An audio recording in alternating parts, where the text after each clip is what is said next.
to Mechanical Tech Telugu. This is Abrahamu, Mechanical Guru. See, చాలా మంది maths 1 subject రేపు examination ఉందండి, మాకు ఇంపార్టెంట్ క్వశ్చన్స్ పెట్టండి అంటున్నారు. సార్ మ్యాథ్స్ కి ఇంపార్టెంట్ క్వశ్చన్స్ పెట్టడం ఎవరి వల్ల సాధ్యం కాదండి. ఆడు ఎప్పుడు ఏ క్వశ్చన్ అడుగుతాడో ఎవరికి తెలియదు. కాకపోతే ఇంపార్టెంట్ మోడల్ అయితే పెట్టగలను. 40 మార్క్స్ కి రిలేటెడ్ గా షార్ట్ టు ఎస్సీలు కలిపి ఒక ఇంపార్టెంట్ మోడల్స్ అయితే పెడతానండి. మనకి 5 చాప్టర్స్ ఉన్నప్పటికీ ఒక్కొక్క చాప్టర్ లో నేను ఒక్కొక్క పార్ట్ తీసుకునే దాంట్లో ఇంపార్టెంట్ క్వశ్చన్స్ ఇస్తున్నాను. సో మీరు వినండి, ఇవి ప్రాక్టీస్ చేయండి, ఖచ్చితంగా ఈ మోడల్ అయితే ఎగ్జామ్ లో ఉంటుంది. ఓకేనా? Coming to mechanical tech Telugu, the most important questions for mathematics 1 in the first year of all the branches. సి ఫస్ట్ చాప్టర్ కి వచ్చేసరికి యూనిట్ 1 చాప్టర్ నేమ్ వచ్చేసి ఆల్జిబ్రా. అందులో చాలా టాపిక్స్ ఉన్నాయి, కానీ అందులో 3 మార్క్స్ కి ఈజీగా తెచ్చుకునే చాప్టర్ కాన్సెప్ట్ ఏంటంటే పార్షియల్ ఫ్రాక్షన్స్. ఈ పార్షియల్ ఫ్రాక్షన్స్ అనే కాన్సెప్ట్ లోంచి ఎలా అడుగుతాడు problem? 2x minus 1 by x minus 1 into 2x plus 3, 1 by x minus x plus 1 into x minus 3, 3x by x minus 2 into x plus 1. ఈ type లో అడుగుతాడండి problem. చిన్న answer ఉంటుంది, 3 marks వస్తాయండి ఈజీగా. ఓకేనా? అది partial fractions. Next coming to the matrices and determinants. దీని నుంచి 11 మార్క్స్ వస్తాయండి. ఒక షార్ట్, ఒక ఎస్సే, 3 మెథడ్లు ఉంటాయండి. ఆ 3 మెథడ్లో మనం ప్రాక్టీస్ చేయగలిగితే ఈజీగా దీని నుంచి 8 మార్క్స్ తెచ్చుకోవచ్చు. అందులో ఫస్ట్ మెథడ్ వచ్చేసి క్రామర్స్ మెథడ్. ప్రాబ్లం ఎలా అడుగుతాడు?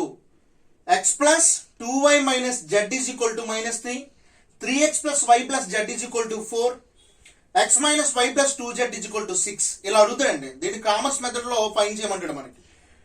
లేదంటే సెకండ్ మెథడ్స్ వచ్చేసి inverse method. x plus 2y plus 3z is equal to 6, 3x minus 2y plus 4z is equal to 5 and x minus y minus z is equal to -1 ఇలా అడుగుతాడు model. ఈ 2 మెథడ్లు miss అయితే ఇంకా మనకి properties of determinants అండి. అది ఎలా అడుగుతాడంటే 1a square 1b b square 1c c square equal to a minus b into b minus c into c minus a. లేదంటే ఈ మోడల్లో అడుగుతాడు. ఓకే, సో ఈ 3 మెథడ్స్ నుంచి మనకి 8 మార్క్స్ పక్కాగా వస్తాయండి. ఈజీగా చేయొచ్చు, పెద్ద కష్టమే ఉండదు, నార్మల్ ప్రాసెస్. సో కొంచెం కష్టపడండి, 8 మార్క్స్ తెచ్చుకోండి అన్న దీని నుంచి. So next coming to the second chapter, trigonometry చాప్టర్కి వచ్చేసరికి దీంట్లో కూడా చాలా టాపిక్స్ ఉన్నాయండి. కానీ ఈజీగా తెచ్చుకునే టాపిక్ ఏంటి అంటే transformations, ORR, inverse trigonometric functions. ఈ 2 టాపిక్స్ నుంచి కలిపి 8 మార్కులు అండి. క్వశ్చన్ ఎలా అడుగుతాడు? ట్రాన్స్ఫర్మేషన్స్ నుంచి ఏ అడుగుతాడు, ఇన్వర్స్ ట్రిగనోమెట్రిక్ ఫంక్షన్స్ నుంచి బి అడుగుతాడు. ఈ ఆర్ ఓఆర్ఆర్ టైప్ అనమాట. అయితే అదేనా రాయొచ్చు, లేదు ఇదేనా రాయొచ్చు. సో దీని నుంచి మీరు ఈ ట్రాన్స్ఫర్మేషన్స్ అనే దాని నుంచి ప్రిపేర్ అవ్వగలిగితే చాలు. మీరు అది అటెంప్ట్ చేయగలిగితే చాలు కదా, ఇంకా దీన్ని నెగ్లెక్ట్ చేయొచ్చు కదా. అందుకే ట్రాన్స్ఫర్మేషన్స్ నుంచి ఈజీగా వచ్చే ప్రాబ్లమ్స్ ఏంటో మనం డిస్కస్ చేద్దాం. Okay, first cos 11 degrees plus sin 11 degrees by cos 11 degrees minus sin 11 degrees equal to cos 34 degrees or tan 56 degrees అని అడుగుతాడండి. ఈ మోడల్ మిస్ అయితే if cos x plus cos y is equal to 1/3 and sin x plus sin y is equal to 1/4, find the values of a tan into x plus y by 2 and b sin into x plus y and cos into x plus y. ఈ model అడుగుతాడు. ఈ 2 model miss అయితే ఇది sin 2a plus sin 5a minus sin a by cos 2a plus cos 5a plus cos a is equal to tan 2a అని prove చేయమంటాడు. Show అని చెప్పి అడుగుతాడు అనమాట. సో ఈ 3 మోడల్స్ లో ఏదో ఒక మోడల్ 8 మార్క్స్ వస్తుందండి. బాగా ప్రాక్టీస్ చేయండి. Next coming to the third unit, దాంట్లో సర్కిల్స్ ఆర్ కోనిక్ సెక్షన్స్ నుంచి మనకి 8 మార్క్స్ వస్తాయండి. ఓకేనా? సో ఆ సర్కిల్స్ లో మనకి సమ్ ఎలా అడుగుతాడు, ప్రాబ్లం ఎలా అడుగుతాడు. ఓకే, సర్కిల్ లేదా కోనిక్ సెక్షన్ ఈ రెండింటిలో అడుగుతాడండి. మన సర్కిల్స్ ప్రిపేర్ అవుతున్నాం కదా, 8 మార్క్స్ వచ్చినట్ట మనకి. సో ఇందులో find equation of a circle with 2,3 and 6,9 లేదా 1,2 and 4,5 ఇలా అడుగుతాడు. ఈ మోడల్ మిస్ అయితే, అంటే equation of a circle find చేయడం అనే మోడల్ కానీ మిస్ అయితే find centre and radius of a circle.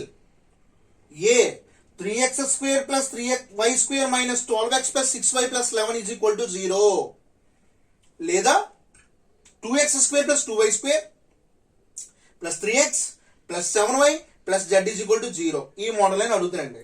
ఈజీగా దీని నుంచి తెచ్చుకోవచ్చు 8 మార్క్స్. సో ఇది ప్రాక్టీస్ చేయండి. దాని తర్వాత యూనిట్ 4కి వచ్చేసరికి ఈ చాప్టర్ నేమ్ వచ్చేసి డిఫరెన్షియల్ క్యాలిక్యులస్ అండి. అందులో డిఫరెన్షియేషన్ అనేది ఒక టాపిక్. ఆ టాపిక్ లో 2 మోడల్స్ ఉన్నాయి. ఆ 2 మోడల్స్ లోంచి ఏదో ఒక మోడల్ అడుగుతాడు. ఒకటి రూట్ మోడల్ లేదా పవర్ మోడల్. రూట్ మోడల్ లేదా పవర్ మోడల్. రూట్ మోడల్ అడిగితే find dy by dx if a y equal to root sin x plus root sin x plus root sin x so on infinity అని అడుగుతాడండి. Miss అయితే roots అయిపోయింది. ఇప్పుడు powers model y is equal to root x power to the root x power to the root x equal to ఎంత అని అడుగుతాడు. So అయితే roots model లేదా powers model నుంచి మనకు ఒక ప్రాబ్లం వస్తుంది సార్. బాగా ప్రాక్టీస్ చేయండి. నెక్స్ట్ కమింగ్ టు ద అదే సెకండ్ చాప్టర్ లో మనం ఆల్రెడీ చెప్పుకున్నాము. ఆ సెకండ్ చాప్టర్ నుంచి ఒక షార్ట్ క్వశ్చన్ ఎలా వస్తుంది, కాంప్లెక్స్ నంబర్స్ అనేది చాలా ఈజీగా తెచ్చుకునే ఒక షార్ట్ క్వశ్చన్ అండి. అందుకే దాని నుంచి కూడా ఒక 2 మోడల్స్ ఉన్నాయి.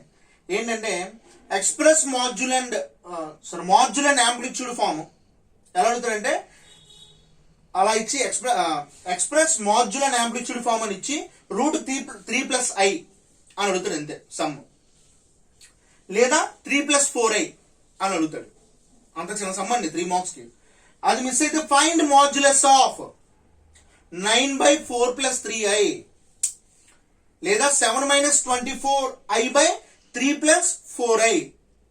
సో లేదంటే a plus ib ఫామ్ లో రాయండి అని చెప్పి అడిగి క్వశ్చన్ ఎలా ఇస్తారంటే 1 plus i by 1 minus i లేదా 2 plus 5i by 4 minus 3i. నాకున్న నాలెడ్జ్ ని యూజ్ చేసుకుని నేను ఈ క్వశ్చన్స్ అనేవి తయారు చేశాను సార్.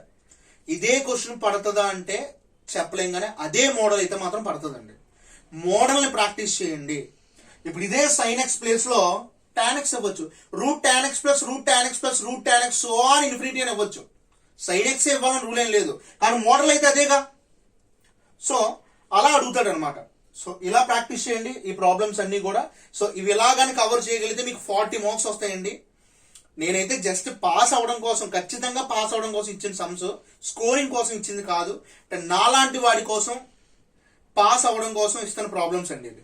సో నచ్చితే లైక్ చేయండి, ఇంకా నచ్చితే కామెంట్ చేయండి, బాగా నచ్చితే షేర్ చేయండి. కానీ ఖచ్చితంగా ఇవన్నీ ప్రాక్టీస్ చేయండి. ఈరోజు ఒక్కరోజు నైటే ఉందండి. సో బాగా ప్రాక్టీస్ చేయండి ప్రాబ్లమ్స్. మెయిన్ ఈ ట్రాన్స్ఫర్మేషన్ ప్రాబ్లమ్స్, తర్వాత ఈ మెథడ్స్. సార్ ఈ మెథడ్స్ మిస్ అవ్వండి. ఈ 3 మెథడ్స్ మిస్ అవ్వవు. ఈ 3 మెథడ్స్ లో ఏదో మెథడ్ ఇవ్వాల్సిందే కంపల్సరీగా. సో ఆ మోడల్ మాత్రం బాగా ప్రాక్టీస్ చేయండి సార్ దయచేసి. సో ఎందుకంటే మ్యాథమెటిక్స్ లాస్ట్ వరకు ఉండిపోయే సబ్జెక్ట్ సార్. ఇప్పుడు మనం ఏ సెమ్ మనం వదులుకున్నా, ఏ ఒక అటెంప్ట్ ను వదులుకున్నా, లాస్ట్ లో మ్యాథమెటిక్స్ వల్ల సర్టిఫికేట్ ఆగిపోయే సిచ్యువేషన్స్ ఎక్కువ ఉంటాయి. చాలా మంది స్టూడెంట్స్ లో చూసాను నేను, మ్యాథ్స్ వల్ల సర్టిఫికేట్ ఆగిపోయిన వాళ్ళు చాలా మంది ఉన్నారండి. సో అందుకనే బాగా కాన్సన్ట్రేట్ చేయండి, ఈ మోడల్స్ అన్ని బాగా చూడండి. All the best my dear students. So please share my channel mechanical tech Telugu. Please subscribe my channel. బాగా నచ్చితే లైక్ చేయండి, ఇంకా నచ్చితే కామెంట్ చేయండి. ఎవరు మెకానికల్ టెక్ తెలుగు, ఎవరు హ్యాము mechanical Guru. Sign off. Bye bye.